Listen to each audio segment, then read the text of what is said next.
এই 12 জনকে সাসপেন্ড করে দেওয়া হলো along with pending investigation by the CID। 4টে জুনিয়র ডাক্তারকে বলির পাঠা বানানো হলো। রোগী মারা গেছে সম্পূর্ণরূপে কিন্তু স্যালাইন এবং অথবা অক্সিটোসিনের জন্য। মেদিনীপুর মেডিকেলে প্রসূতি মৃত্যুর ঘটনা তোলপাড় ফেলে দিয়েছে সারা রাজ্যে। বহু আগে কর্ণাটকে নিষিদ্ধ করা হয় রিঙ্গাল্যাক্টেড স্যালাইন, কিন্তু তারপরও পশ্চিমবঙ্গে কিভাবে এর ব্যবহার চলছিল তা নিয়ে প্রশ্নের মুখে স্বাস্থ্য দপ্তর। এই প্রেক্ষাপটে প্রসূতি মৃত্যুর দায় চিকিৎসকদের বলে দাবি করল রাজ্য সরকার। সিনিয়র জুনিয়র মিলিয়ে মেদিনীপুর মেডিকেল কলেজের 12 জন চিকিৎসককে সাসপেন্ড করলেন মুখ্যমন্ত্রী।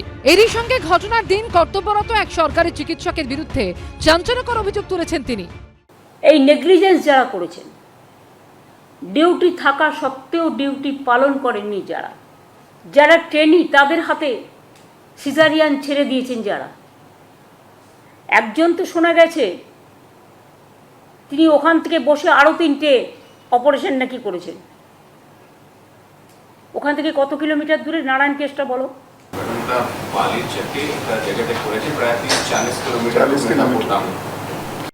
প্রসূতি মৃত্যুর পরই সামনে আসে পশ্চিমবঙ্গ ফার্মাসিউটিক্যালের নিষিদ্ধ রিঙ্গাল্যাক্টেড স্যালাইন ব্যবহারের বিষয়টা।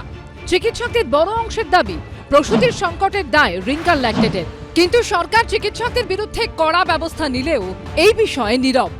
পোস্টমর্টেম রিপোর্টে এবং এনকোয়ারি রিপোর্টে আমরা যেটা দেখছি যে দুটো জিনিসের কথাই আছে সেখানে।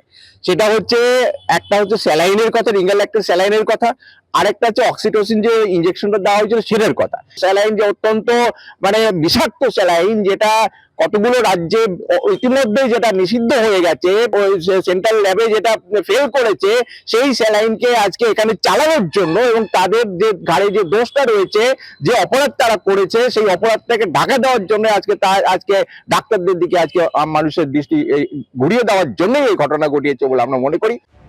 স্যালাইন নিয়ে বৃহস্পতিবার কলকাতা হাইকোর্টে কড়া প্রশ্নের মুখে পড়েছে রাজ্য সরকার।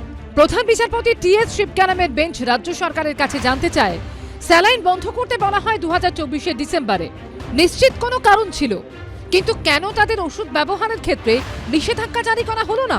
যদিও এই প্রসঙ্গে একটিও মন্তব্য করেননি মুখ্যমন্ত্রী, মুখ্য সচিব বা স্বাস্থ্য সচিব। সুমন ঘরাই, রুমা পাল ও পূর্ণেন্দু সিংহর রিপোর্ট, এবিপি আনন্দ।